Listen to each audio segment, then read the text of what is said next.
Enjoyment of life. What is the ultimate secret to enjoy life despite our challenges, despite our difficulties? How do we enjoy life? We have to live with our circumstances, and many of us try to figure out what is the secret to our happiness. How do we enjoy life? Now, happiness is a bestseller. We see commercials out there who have nothing to do with happiness, but because the person on the advertisement is trying to sell this item, they are so happy and they promise you a better, enjoyable life with this item. Now, we know that materialism is not the ultimate secret to happiness, to enjoy a life despite challenges, because we get bored. It gets old. We want something more. So what is the ultimate lasting secret to our happiness and enjoyment in life? I'm going to share with you some ideas, as well as leave you with 4 affirmations at the end.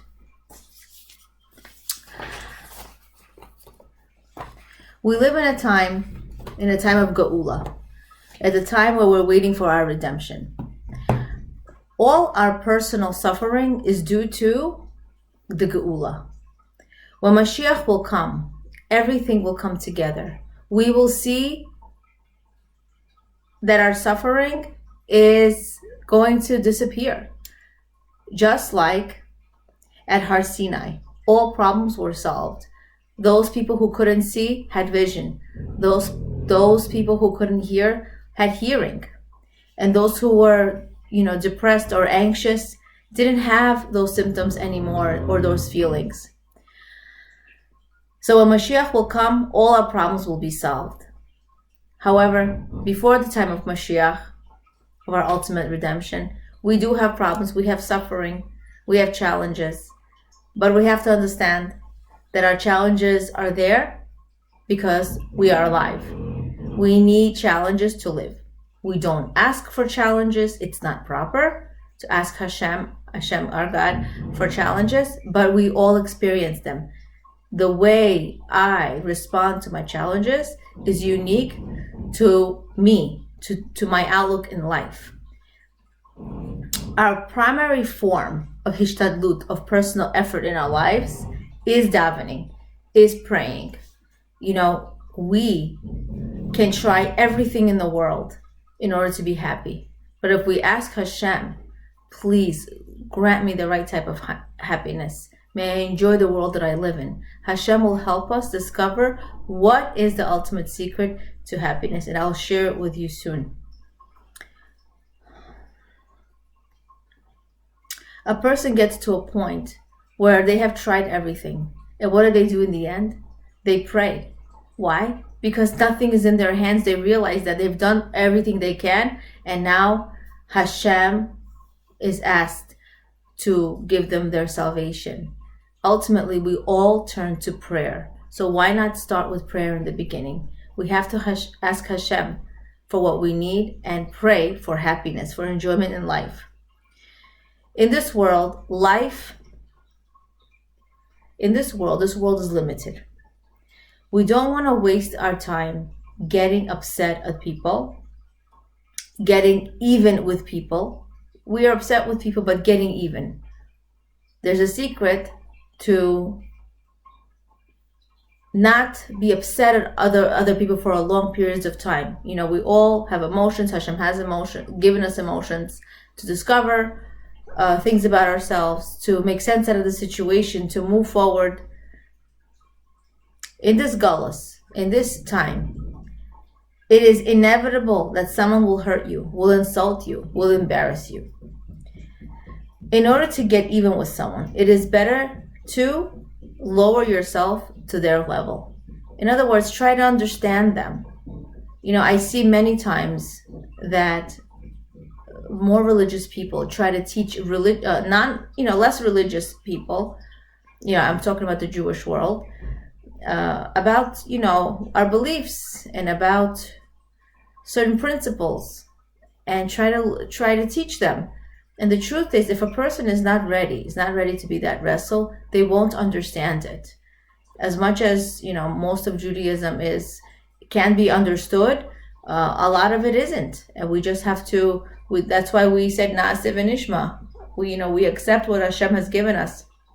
We'll understand it later. We accept it. We were the only nation to accept it. Oh, I'm showing.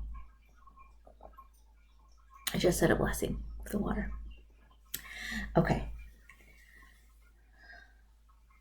So we want to understand other people, and it's important for us in order to live this world and enjoy it, don't get stuck by getting upset at others quickly. Because, many people live in anger and resentment for 20, 30 years or more in their lives. Why? Because that marble, that's upsetting situation turned into a basketball. It colored their whole life, the way they act. And of course, it reflects on their family, their extended family, and it just isn't worth it.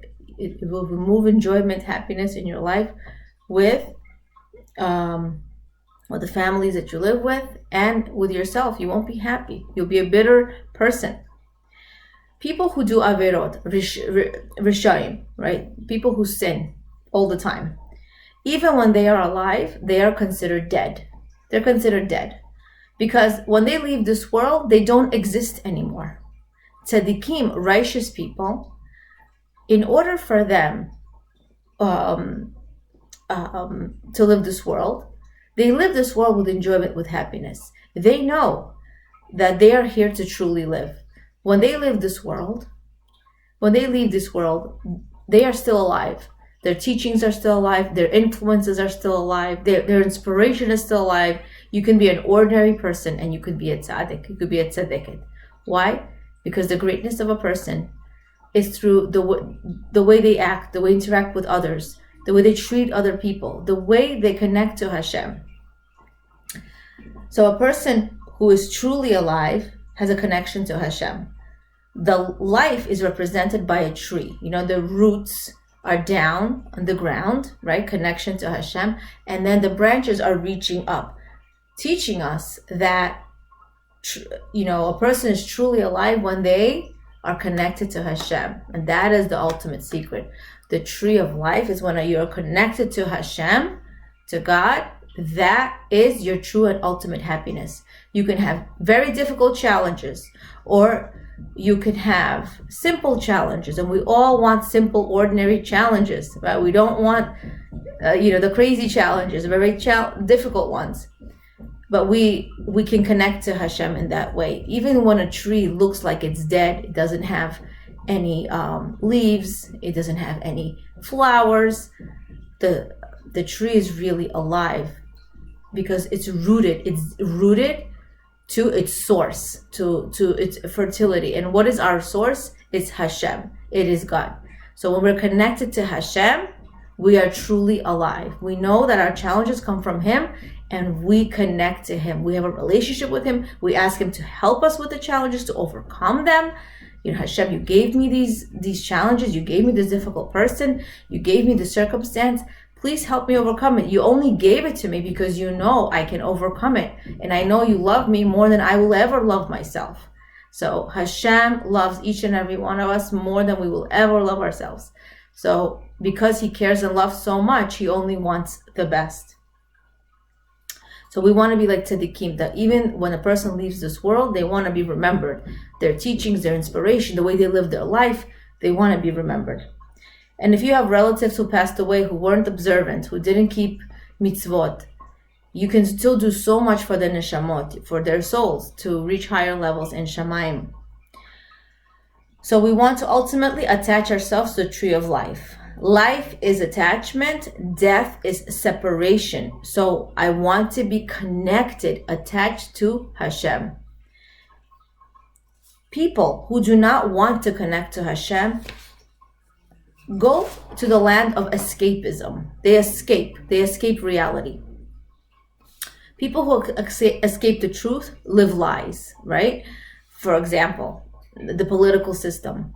They create lies upon lies upon lies, and one day it all gets discovered and they're just fraudulent. And it's like they only keep the lie alive and cover everything up with so many people involved because everybody has each other's back until They don't have each other's back anymore until, the show is over, and then you're just an ordinary Joe. But you ruined so many people's lives, and that's unfortunately the political system most of the time. We were naturally created to want more.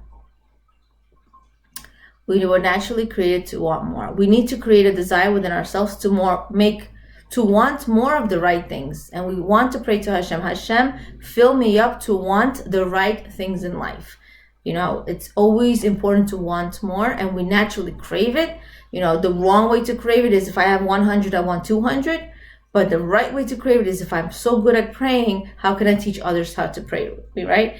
Don't keep the knowledge to yourself. Don't keep the inspiration to yourself. Share it with others. And we want more. Even the person who makes mistakes feels bad that they make the mistake. And this is good people who feel bad about the mistakes that they made. And that is attachment to Hashem. You overcome the mistake, you make teshuvah, and you want more. You want to be closer to Hashem.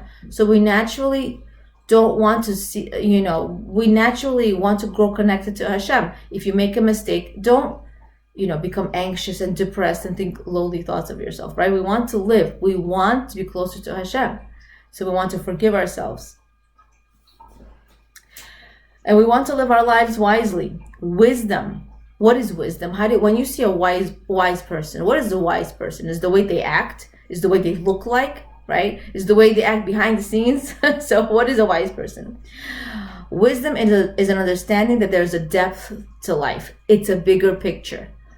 Now, how do I act with my kids now? How do I act with my employee now, or my employer? How is this going to affect my future? How do I treat my extended family members?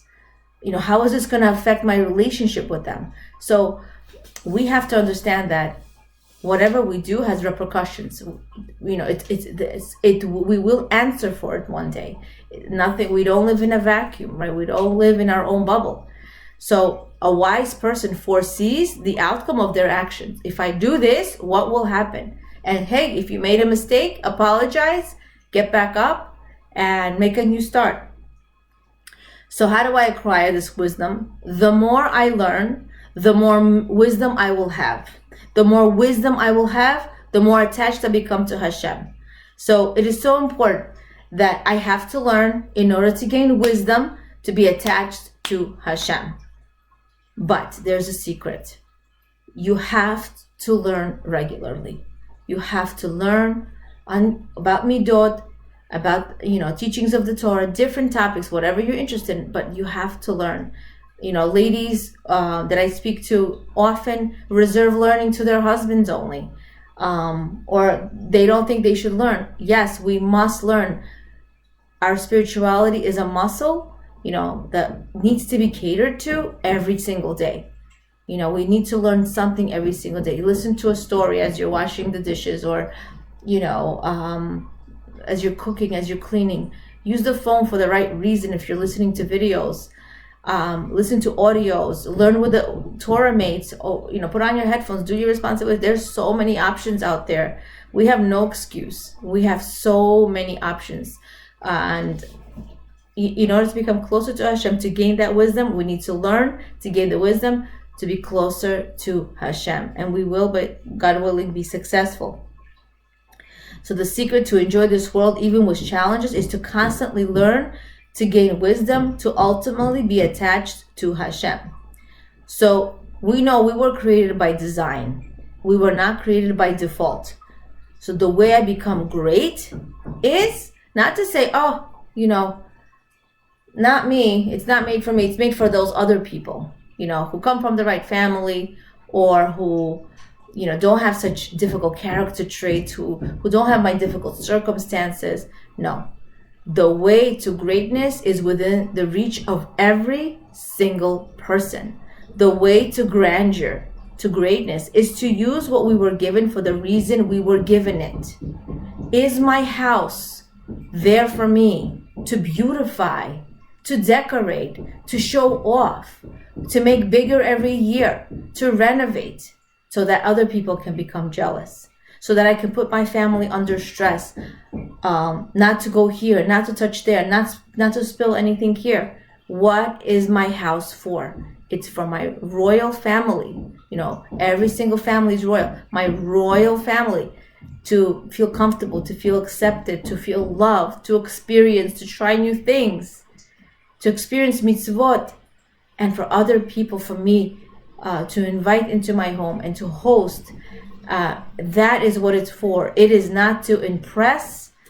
So unfortunately, we do things, a lot of things that we may have, we have to really give thought that, is this really for what it's for? And it is definitely challenging. It is a hard balance. We want it. Is it good to have it? And but to understand that my house, for the example that we use, is meant for me to do mitzvot, and it's not for me to make other people feel bad about their own home, to make them jealous. We have to be careful to use everything we were given, use it for the reason we were given it. So regarding challenges, you do want challenges. What is a challenge? A challenge is a triviality, and most of life are simple trivialities. So what do we mean by that? You're late to work. That's a triviality. You're stuck in traffic. A triviality. The cleaners messed up on the items you gave them. Triviality. The library books are late, overdue. Triviality. The recipe was all wrong. The food was burned. Is a mess again after you just cleaned up. These are all small challenges, but sometimes we get bent out of shape. We make them color our day, take over our day. But these are challenges that we want. We want the regular challenges, right? We want Hashem to give us regular challenges. We don't ask for challenges at all, but we want the day-to-day challenges. We want the ordinary way of life.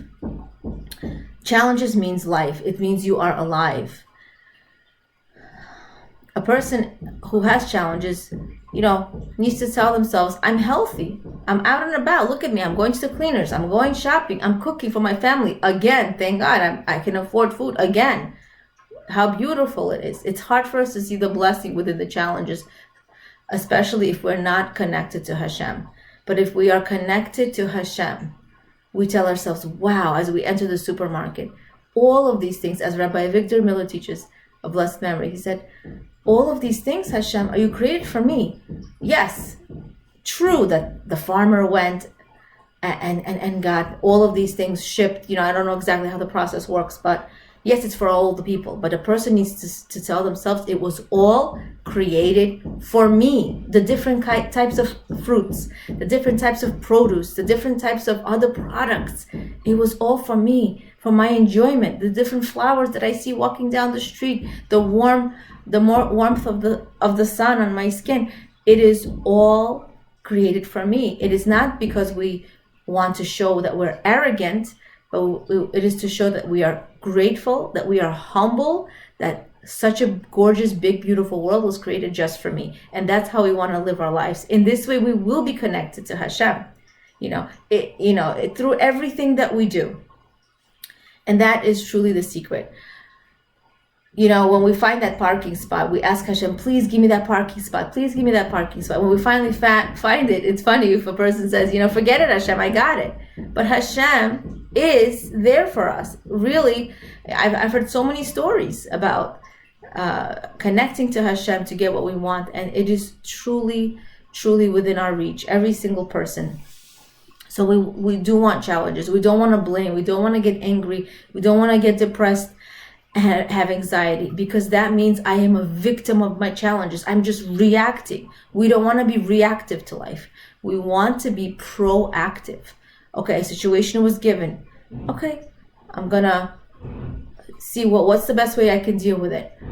Hashem is not out there to get us. He's not out there to say, oh, there we go again. That's the Yetzer Hara, the angel. And the Yetzer Hara is an angel made out of fire. It is miles long. It is miles long and miles tall. It is hired by Hashem. He's very good at his job, always full of energy and never late to work. Since we are not angels, we cannot overcome the Yetzer Hara on our own. So we can't say, okay, I'm going to read the right books, listen to the right lectures, and meditate. Those are all forms of hishtadlut, personal effort. But the best form of hishtadlut is to pray. Hashem, enable me to overcome the Yetzer Hara, for me to overcome the evil inclination. We need Hashem to overcome the Yetzer Hara. He created the Yetzer Hara for us, right? To enable us to overcome it, succeed, and reach that ultimate reward and discover our true greatness. Hashem, created the Yetzer Hara, and we know that the Yetzer Hara likes to come into our lives, slithering itself in, and it makes it look like you did a mitzvah. Like you did a mitzvah. Sometimes people say, okay, I have to speak the Lashon Hara, which is, evil speech. Why? Oh, I'm saving someone's life, or, they're going to get in trouble. You really have to ask your rabbi if you can speak that Lashon Hara, if you need to give that over. It's really, really important that we think about what we're doing. And the Yetzer Hara tells us, oh, you're doing the right thing. You're really doing the right thing. You're doing a mitzvah, right? So Rebbetzin Esther Billa Schwartz talks about a situation where she was sitting with a bunch of ladies, and there were two ladies namely talking, and one of the ladies was extremely wealthy and one of them wasn't. So the one who was extremely wealthy says, I just had enough of this. It's just not fair. It's just not right. All these people on a Sunday just keep on knocking to get more money, to get money. And we give. But can't my husband just get a break on one Sunday? Don't we just deserve a break from these people just coming and knocking on our door? We do so much, and they're still knocking on our door all the time. It's just not right. Doesn't he deserve to take an off day? And Rebbetzin Schwartz replied, which she said, it wasn't taken right, but the intention was right. She said, well, the poor people don't take an off day from being poor. And she's absolutely right. They don't take an off day from being poor. So the more if I can give, I need to give. I can't say I gave already, I gave enough. No, if Hashem made me a giver, thank God you are on the other side. You're the giver. And the giver gets much more than the receiver. It's so uncomfortable to receive. It's embarrassing. It's uncomfortable. But the giver gets much more in return. So we want to give ourselves a truly enjoyable life. To be a giver is to give of yourself is extremely, extremely enjoyable for you. It will give you happiness. I was actually personally talking to a lady, and she was telling me how, she has a few boys and they're grown up, and one of the boys, the last one, she said, he is such a difficult person. All he does is stay in the computer. He's just a disgusting human being. He's so difficult. He doesn't even know I'm his mother anymore. He doesn't need me anymore. And he's just so difficult to be around. His character is just out of this world. Like, you don't even want to be next to him. And this is a mother talking about her son. She said he's on the computer all day, meaning all he wants to do is cater to himself. When a person only caters to themselves, what happens is they become a victim of the Yetzer Hara. They just full of themselves. And when a person is full of themselves, where is there room for Hashem? When I'm a giver, I'm constantly connecting to Hashem. I know that I have a mission in this world, that I need to take the right step to be closer to him. So if he sent me another person to ask me for money, this is not my money. This is Hashem's money. He gave it to me to be the manager of this amount of money to help others. Okay.